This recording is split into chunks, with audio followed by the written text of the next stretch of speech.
नमस्कार साथियों, आज के इस क्लास में आप सभी का बहुत बहुत स्वागत है।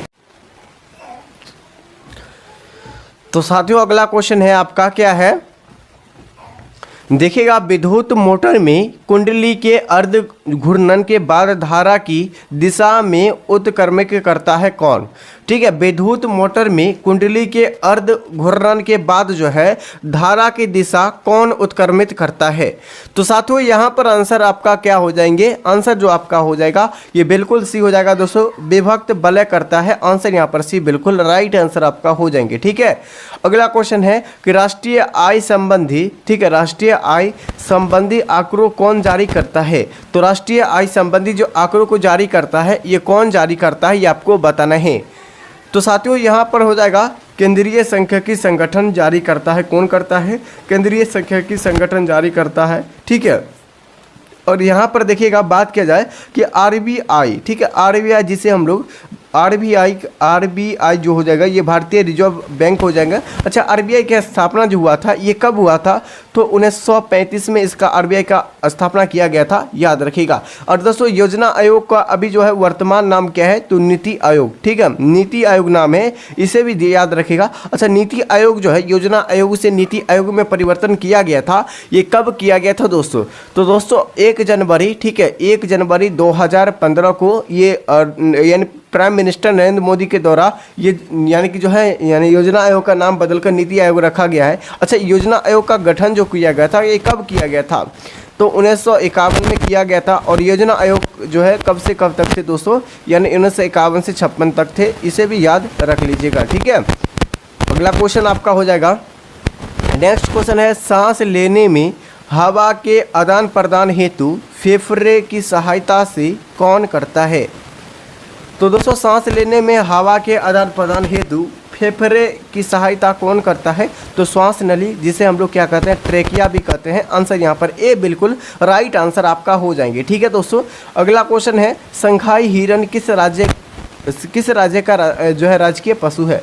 देखिए, संघाई हिरण का बात किया गया, किस राज्य का जो है राजकीय पशु है दोस्तों? संघाई। तो साथियों, यहाँ पर आपका हो जाएगा मणिपुर की। ठीक है, मणिपुर की जो है संघाई, ये आपका संघाई जो है हिरण, ये किस राज्य की पशु है? तो मणिपुर की राजकीय पशु है।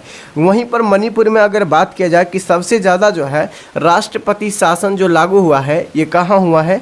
तो मणिपुर में।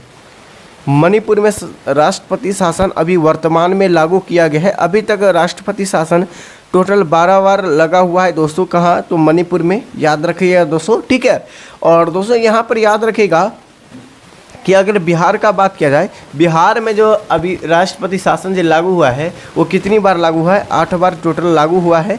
और सबसे पहली बार जो राष्ट्रपति शासन जो लागू हुआ है ये कहाँ हुआ है दोस्तों? तो ये दिल्ली में। कहाँ?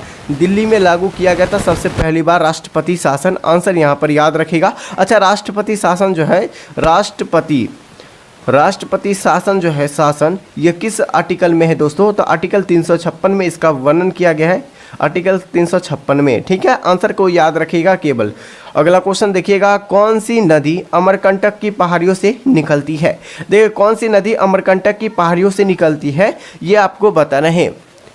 तो साथियों, अमरकंटक की पहाड़ियों से जो नदी निकलती है ये नर्मदा नदी। कौन सी? नर्मदा नदी निकलती है। आंसर यहाँ पर भी बिल्कुल राइट आंसर आपका हो जाएंगे। ठीक है, वही गंगा नदी का बात किया जाए दोस्तों, गंगा नदी जो है ये कहाँ से निकलती है? तो याद रखिएगा ये उत्तराखंड के, ठीक है, उत्तराखंड के, ये आपका उत्तराखंड से निकलती है। आंसर को याद रख लीजिएगा। अच्छा, गंगा नदी की लंबाई वर्तमान नाम क्या है? गंगा नदी की लंबाई जो है ये कितनी है दोस्तों? तो 2500, ठीक है, 2525 किलोमीटर आपका टोटल हो जाएंगी। ठीक है, गंगा नदी की लंबाई।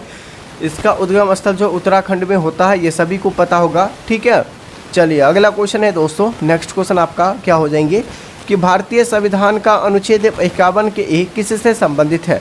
तो अनुच्छेद 51 के ए जो संबंधित है ये किससे संबंधित है ये आपको बताना है। तो मौलिक यानी कि जो है किससे संबंधित है? तो मौलिक कर्तव्य से। किससे संबंधित है दोस्तों? तो मौलिक कर्तव्य से संबंधित है। अच्छा, मौलिक कर्तव्य जो है ये किस देश के संविधान से लाया गया है दोस्तों? तो ये आपका रूस के संविधान से। किस देश के संविधान से? मौलिक कर्तव्य को रूस के देश के संविधान से लिया गया है। मौलिक अधिकार जो है ये वर्णन जो किया गया है ये कहाँ से कहाँ तक है?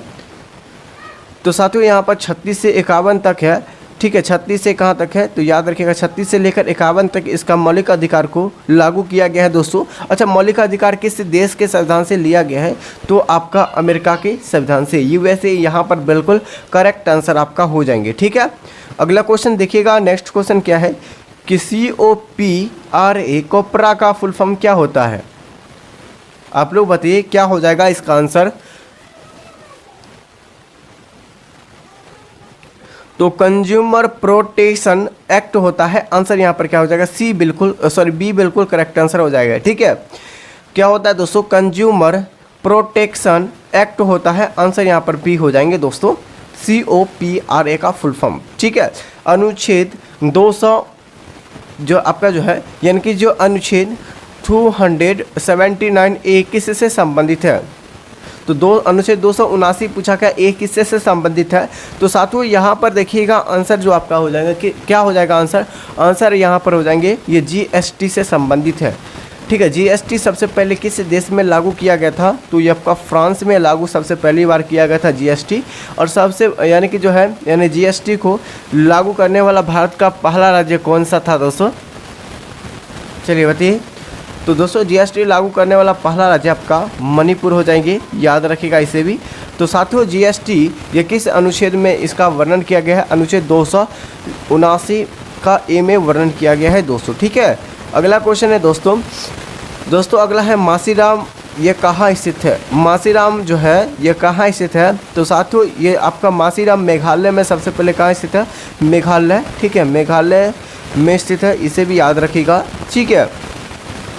और दोस्तों मासीराम ये कहाँ स्थित है ये आपको बताने यहाँ पर जगह दिया गया है, गारो, खासी, जयंतिया या अरावली।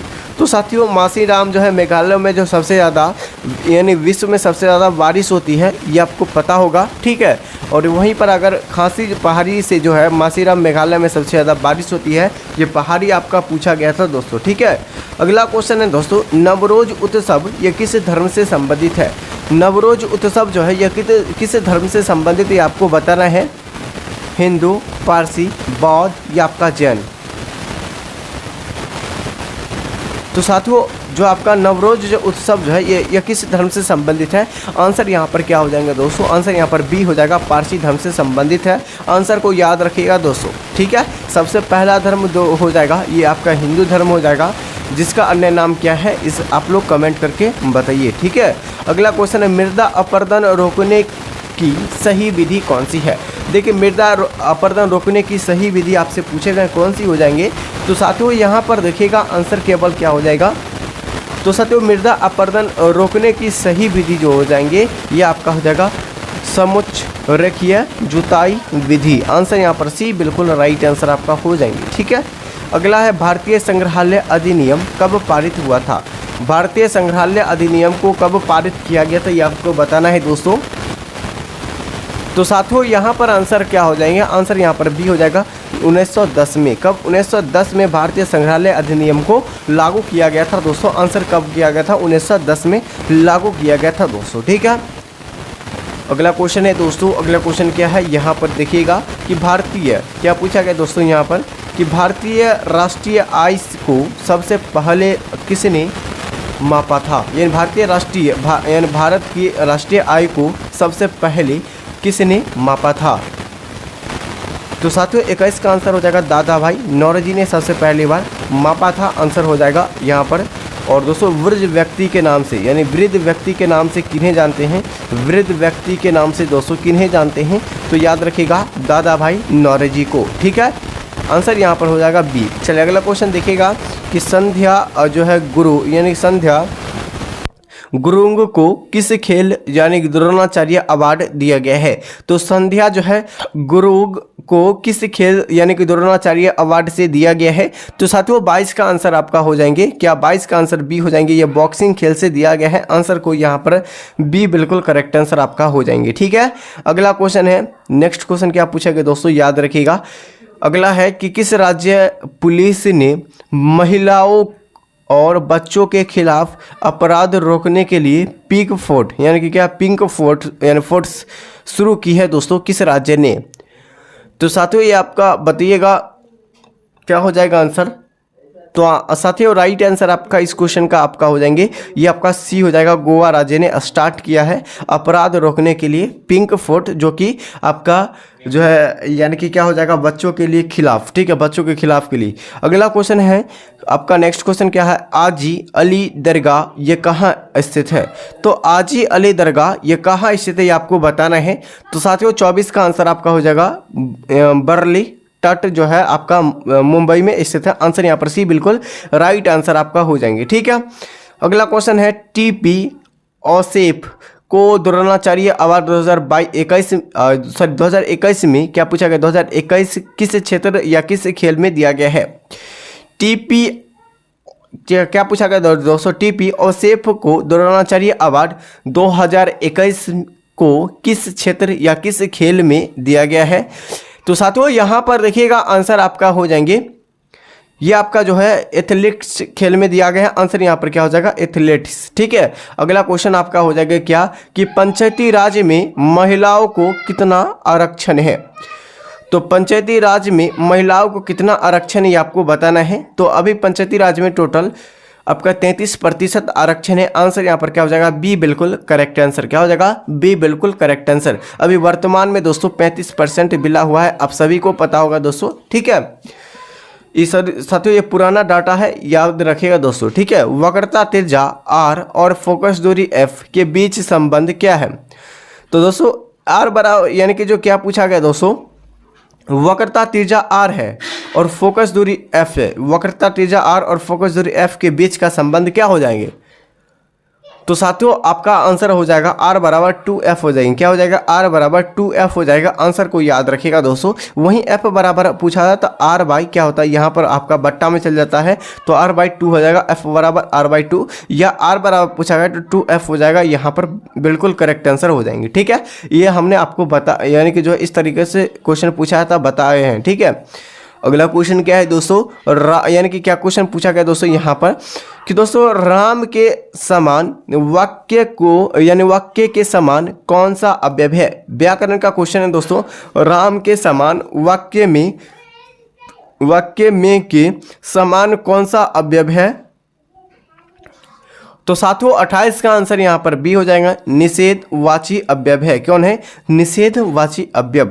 अगला क्वेश्चन है, भारत के मुख्य चुनाव आयुक्त जो है CEC जो सितंबर 2025 में कौन है। करंट का क्वेश्चन है, आप लोग बताइए 2025 के करंट का क्वेश्चन है कि अभी वर्तमान में जो है भारत के मुख्य चुनाव आयुक्त कौन है।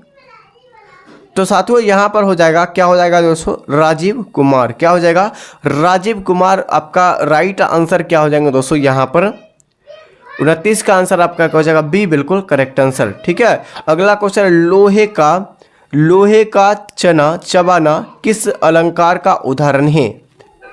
चलिए बताइए, बहुत ही बेहतर है। ये सभी क्वेश्चन आपकी परीक्षा में डायरेक्ट देखने को मिलता है, इसलिए इस सेशन को ज़्यादा से ज़्यादा अपने मित्रों के पास शेयर कीजिए।